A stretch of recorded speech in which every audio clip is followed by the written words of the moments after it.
రావడానికి గల కారణం నరకపాత్రమైన మనను తన పవిత్రమైన రక్తంతో కడిగి మనను పవిత్రులుగా మార్చి మన నీతి కార్యాల ద్వారా దాన ధర్మాల ద్వారా మన దృష్టికి మంచి అనుకున్న క్రియల ద్వారా ఏమాత్రం పొందలేని ఆ పరలోకాన్ని చేర్చడానికి మనను భయంకరమైన నరక శిక్షను తప్పించి ఆ పరలోక రాజ్యానికి నిత్య రాజ్యానికి చేర్చడానికి యుగానికి ఆయన మనిషి రూపాన్ని ధరించి వచ్చాడు. ప్రేమలోనగా యేసు అనగానే ఆయన పేరుకు అర్థం ఏంటంటే తన ప్రజలను వారి పాపముల నుండి ఆయనే రక్షించుడు గనుక ఆయనకు యేసు అను పేరు పెట్టబడింది.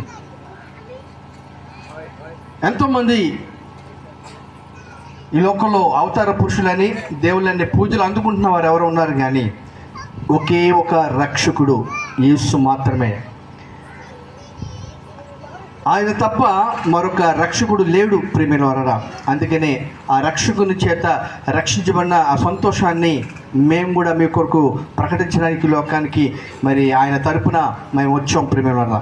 కనుక ఆయన మాట్లాడిన మాటలో ఆయన ఇచ్చిన సందేశంలో ప్రయాసపడి భారం వస్తున్న సమస్త జనులారా నా యొద్దకు రండి, నేను మీకు విశ్రాంతిని అనుగ్రహిస్తానని ఆయన పిలిచాడు.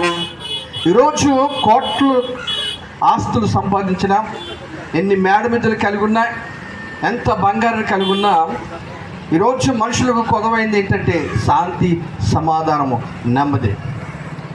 మనకు తెలుసు ఈ లోకంలో ఎంత డబ్బు గడించినా ఆ డబ్బుతో నువ్వు సమాధానం, నెమ్మదిని, ప్రశాంతతని పొందలేవు. అనేక భారాలతో ఈరోజు ఉదయం లేచి నుంచి రాత్రి వరకు మనుషులు కృంగిపోతూ ఉన్నారు, అనేకమైన భారాలు.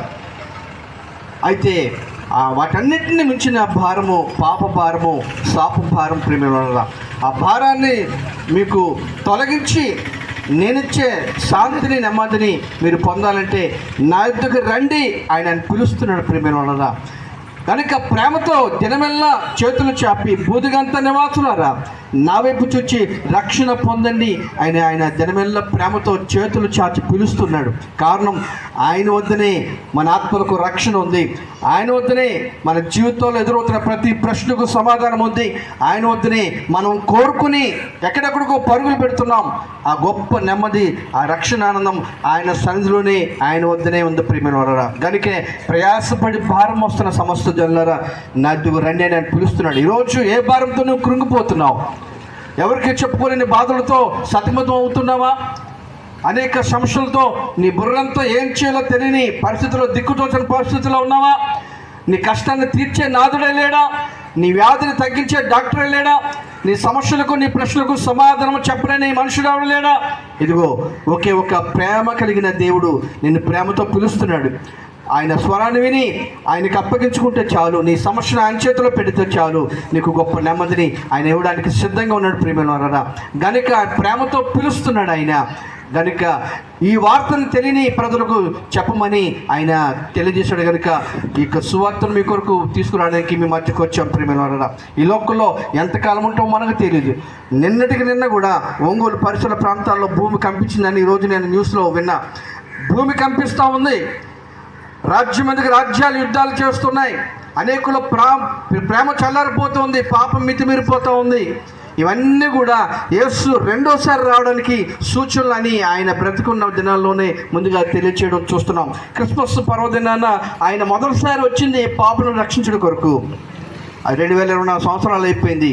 తన రక్తాన్ని కార్చి అందరి కొరకు నేను బర్రె గొర్రె పిల్లగా నా రక్తాన్ని చిందించానికి బలులు అర్పించవలసిన పని లేదు.